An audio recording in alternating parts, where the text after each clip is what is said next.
In this city, illicit drugs are not shrouded in secrecy or considered a societal taboo. They've seamlessly woven into everyday life's fabric. Drug addiction, homelessness, and crime are all facets of this unique urban landscape, where the consequences of decriminalization are felt far and wide. Welcome to Portland, Oregon, a place where reality defies imagination. It's not a realm of fantasy, it's the stunning reality on the ground. But as we journey through this captivating city, we're left pondering two compelling questions.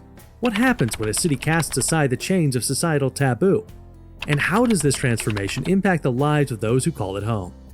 Join us as we unveil the astonishing truths within this extraordinary metropolis's heart. We'll delve into untold stories and unravel the enigmatic web of its unconventional drug policies. Brace yourself for a revelation as we uncover the unexpected substances permitted and the profound reasons behind them. Portland, Oregon, located in the heart of the Pacific Northwest, is known for its lush landscapes, vibrant culture, and a peculiar distinction that sets it apart from many other cities across the United States. Portland has made headlines for its progressive stance on drug policies, becoming a groundbreaking example of how unconventional approaches can shape how a city deals with substance use and addiction. Portland's uniqueness lies in its drug policies. The city has taken a radically different path by decriminalizing all drugs. Yes, you read that right. Every drug, from marijuana to harder substances, is no longer met with punitive legal measures. Instead, Portland has opted for a harm reduction approach, treating addiction as a health issue rather than a criminal one. To understand Portland's current stance on drugs, it's essential to peep into its history. The city's progressive journey began with decriminalizing marijuana in the early 1970s. This shift was followed by the groundbreaking Measure 110 in 2020, which decriminalized the possession of small amounts of all drugs, directing individuals towards treatment and support services rather than incarceration. Portland's drug policies aren't a free-for-all. They come with specific regulations. The city strongly emphasizes harm reduction strategies, offering individuals access to treatment, counseling, and support services. Users found possessing small amounts of drugs are issued a citation and encouraged to seek help rather than facing criminal charges. Larger quantities or drug-related activities like distribution still fall under legal scrutiny. One of the most pressing questions surrounding Portland's drug policies is their impact on society.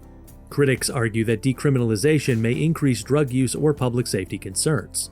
Supporters, on the other hand, assert that these policies alleviate the burden on the criminal justice system, reduce overdose deaths, and provide a compassionate response to addiction.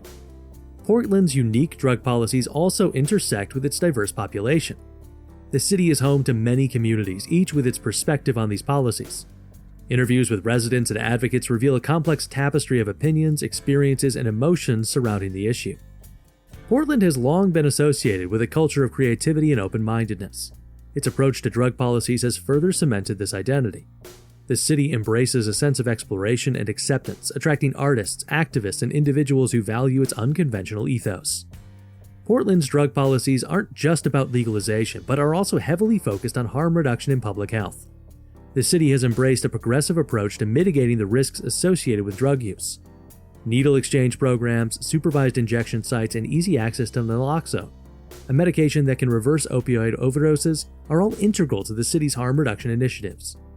These programs aim to minimize the health risks and societal consequences of drug addiction, recognizing that punitive measures have often proven ineffective in addressing the root causes of substance abuse. By providing a safety net and resources for those struggling with addiction, Portland hopes to reduce the harm associated with drug use while preserving the dignity of its residents. Are these measures effective? No, the challenge lingers. Challenges include the potential for increased drug availability, concerns about addiction rates, and addressing the stigma associated with drug use. Balancing personal freedom and public safety is an ongoing challenge for policymakers in Portland. Portland's drug policy might seem astounding, but it's crucial to understand which drugs are allowed under this unique framework. While all drugs are decriminalized in small amounts, the list of permitted substances often surprises outsiders. It includes not only marijuana but also harder drugs like cocaine, heroin, and methamphetamine. The rationale behind allowing these substances stems from a harm reduction perspective. Rather than pushing drug users further into the shadows, the city seeks to engage them in a system that provides access to resources, education, and treatment options. By acknowledging that drug addiction is a complex issue with deep-rooted causes, Portland aims to address the problem at its source. Why were drugs legalized then? For far too long, the state grappled with the immense cost of arresting, prosecuting, and imprisoning individuals for drug-related offenses. It was an expensive venture that drained resources and perpetuated a cycle of incarceration. Harvard economist Jeffrey Miron put a staggering figure to this issue, estimating that in 2016 the United States spent a colossal $47.8 billion on government drug prohibition-related expenses. That same year, Oregon allocated $375 million to drug prohibition efforts. However, the winds of change were blowing, bringing a more enlightened perspective.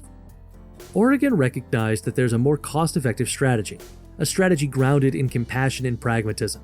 The state redirected a portion of its previous drug enforcement budget toward establishing roughly a dozen new drug prevention and treatment centers spread statewide. This investment in addiction prevention and recovery services was a recognition that the path to healing and rehabilitation holds more promise than incarceration. Furthermore, Oregon tapped into another source of potential transformation: the tax revenue generated from the sale of recreational marijuana, a booming industry that surpassed $100 million in 2019. A portion of these funds found their way to addiction and recovery services, expanding the lifeline of support for those in need.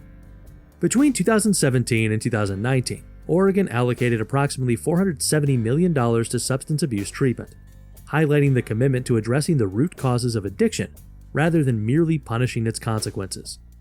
Decriminalization at its core aims to make help accessible to those who need it, while steering recreational users away from the ominous shadow of jail.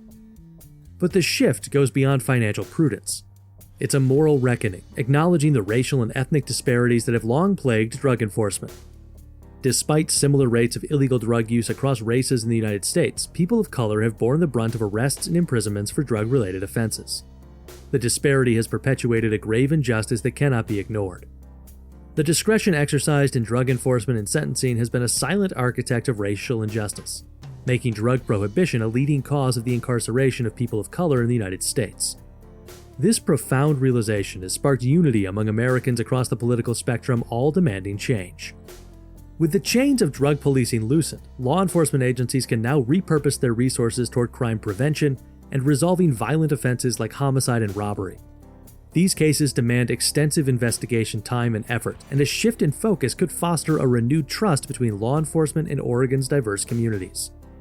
As Portland continues to navigate the complexities of its drug policies, the global community watches with keen interest, eager to glean insights from the successes and hurdles that lie ahead.